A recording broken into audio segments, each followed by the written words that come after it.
Hola, ¿qué tal? Mi nombre es Luis Alberto González García, soy alumno de la licenciatura en Turismo, cursando la materia de Turismo de Aventura 2 en el cuarto semestre. En este video les vamos a enseñar cómo encender una fogata ecológica. Esto quiere decir que la ceniza que derrame esta fogata no va a ser contaminante o va a caer directamente en el suelo. A continuación les sigo los pasos a seguir. Lo que hice fue juntar herramientas que reciclé, que ya no servían, las reutilicé.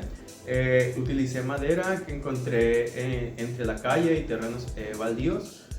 Lo que hice fue, el resultado de esta fogata fue hervir agua y cocinar un alimento. Bueno, en este caso utilicé una maruchan que fue de gran ayuda. A continuación les enseño todo el procedimiento.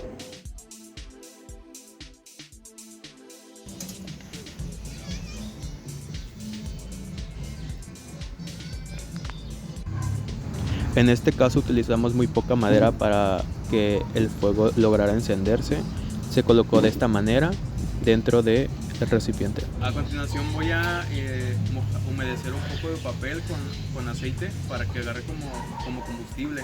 Lo único que voy a hacer es mojar un poco y lo voy a introducir en las maderas que ya había mencionado anteriormente.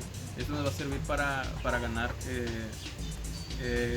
combustible al momento de querer encender nuestra fogata.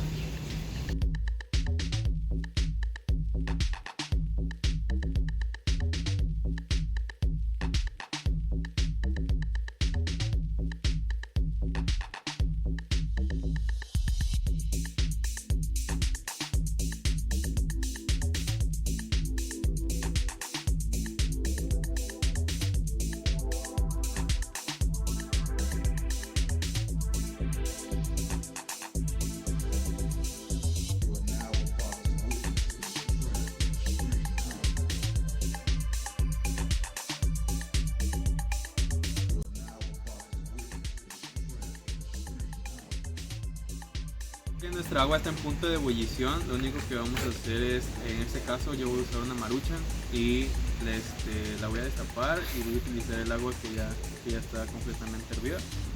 La voy a vaciar con cuidado a no quemarte siempre.